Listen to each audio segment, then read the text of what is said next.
사람을 그렇게 죽여놓고 녀석의 게임을 못 이긴 분들께는 그에게 জনপ্রিয় online movie streaming platform Netflix সিরিজের squid গেমের বিরুদ্ধে মামলা করেছেন বলিউডের লাখ ছবির নির্মাতা সোহাম শাহ। তার অভিযোগ ২০০৯ সালে মুক্তি পাওয়া তার লাখ নামের সিনেমা থেকে গল্প চুরি করে স্কুইড গেম নির্মিত হয়েছে, যদিও বিষয়টি একেবারেই অস্বীকার করেছে নেটফ্লিক্স।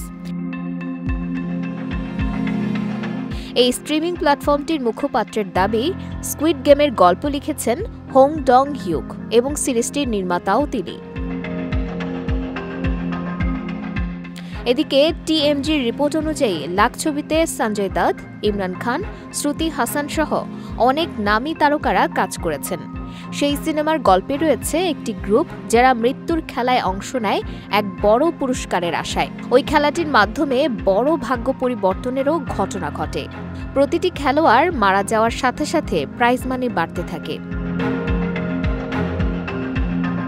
অপরদিকে স্কুইড গেমটির গল্প অনেকটা মিলে যায়। সেখানে একদল যারা অর্থের জন্য মরিয়া এবং টাকার লোভেই একটি রিয়েলিটি শোতে অংশ নিতে রাজি হয়।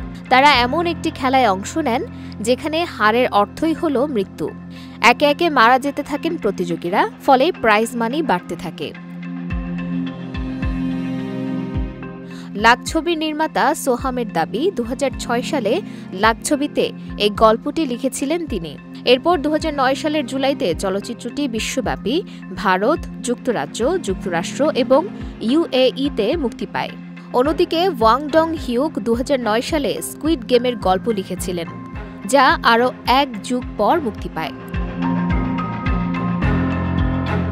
সোহাম এও জানান, ২০০৯ সালে মুক্তির পর লাখ সিনেমা দেখেই নির্মাতা হোং ডং হিউক স্কুইড গেমের গল্পটি লিখেছেন।